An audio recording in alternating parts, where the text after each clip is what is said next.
Hi, my name is Jim, and I was retired.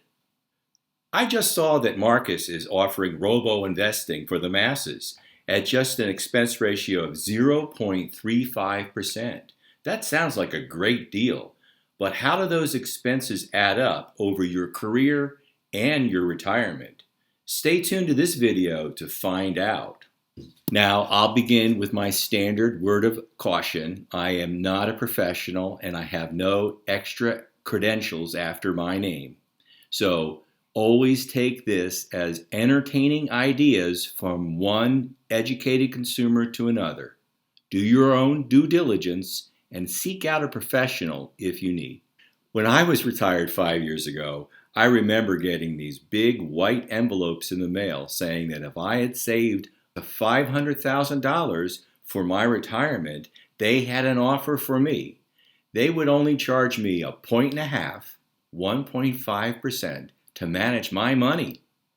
Well, since I'm trying to keep my expenses below 0.25%, a quarter of a percent, that wasn't a deal I was ready to go for. Now I see Goldman Sachs is offering private banking for the masses through Marcus Invest, which offers robo-investing of your funds for only 0.35% a year. Well, that's about half of what you'd spend on a target date fund and substantially less than that 0.5%. So is it a good deal? Well, let's find out. If you're facing a forced early retirement and are interested in ideas like this, be sure to like and subscribe below. And in the comments below, let me know if you are using an asset under management fee or what your target expense ratio is. But I'd like to show you a spreadsheet that will illustrate what that 0.35% would add up to over your career and retirement. Let's look at this. So this is the spreadsheet that I shared in my first video, and I built it myself after the financial planner designed by Lars Kroller. Check him out on YouTube as well. But let's just keep this simple. So we're going to assume a 40-year-old worker who is earning $40,000 a year and has $40,000 already saved up in retirement. And let's assume that this is a traditional IRA, not a 401k, so there's no employer match. But let's say that our saver has decided she's going to save 10% of her salary every year through her career to save up. And she's using this 0.35% investment opportunity. So I'm going to assume some basic assumptions of an 8% annual return, expected inflation of about 2%, which gives us a real rate of return of about 6%. And then considering a conservative 15% standard deviation, that calculates out to an average annual return of 7.1%.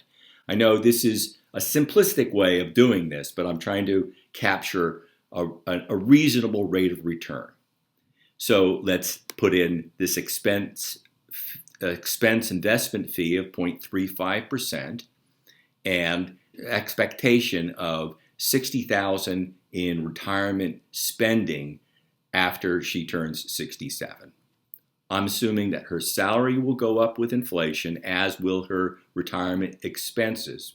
But there are no other special calculations in this, including promotions over her career, etc. This is just basic thought experiment about what an expense ratio might do. At age 67, she's saved up a little less than $600,000, $599,189.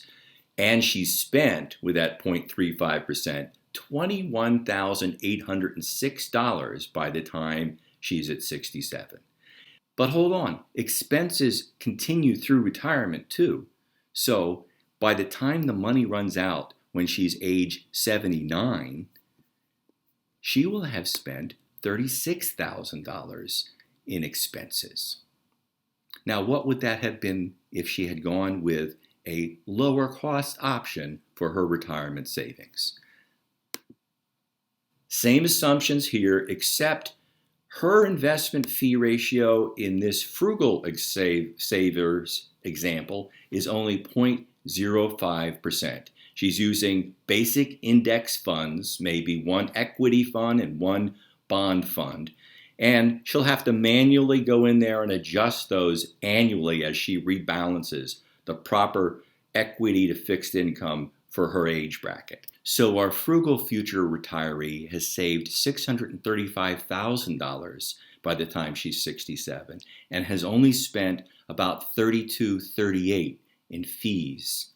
And by the time the money runs out, when she's about 80 and a half or just over 81, she will have spent a little less, $1 less than $5,700 in fees. Now, a 0.35% expense ratio is about half of what you might spend on a target date fund of about 0.66 is an average.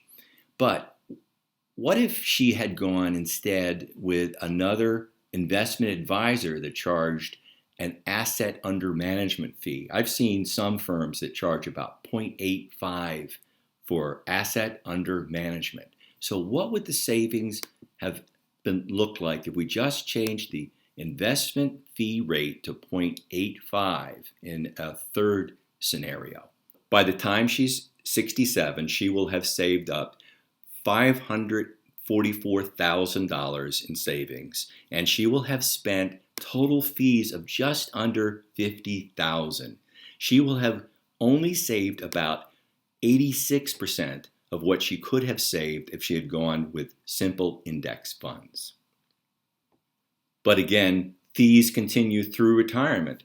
And so by the time the money runs out, at about age 77, she will have spent $75,000 in fees with an expense ratio of 0.85%.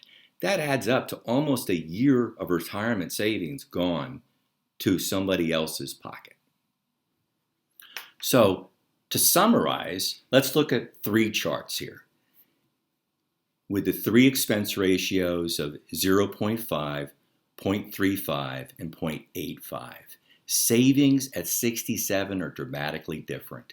You have $635,000 with a frugal saver. You have about $600,000 with somebody who took the 0.35% expense ratio, but you have just over $540,000 with the person who goes with a 0.85 asset under management fee. So the expenses are even more dramatic. An index saver will only have spent about $3,200 by the age of 67 with a 0.5 expense ratio. The person who elected for the 0.35 expense ratio for robo-investing would have spent about $21,000.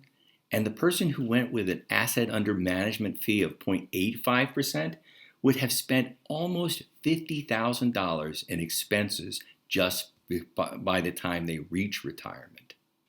And the years of income that the retirement savings would have yielded are even more dramatic. With an index saver, that's 13 years of retirement through the IRA. With a 0.35% expense ratio, it's only 12 years.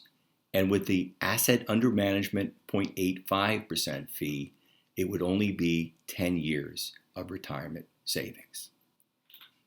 By the way, I am a Marcus saver. I love their online savings account. It's fast, it's easy, and it pays about 0.5% in interest, which is about 10 times more than I can get at my brick and mortar bank. I'll put a link in the notes below that will allow you to try Marcus and get some extra interest for a couple months. Check it out, but go quickly. It's a limited time offer. So I will concentrate on ideas like these on how to save expenses and manage an early forced retirement. That's why I called this series, I Was Retired. But as I've said before, it's the best decision I never made. If you're interested in this topic, please like and subscribe, and thanks.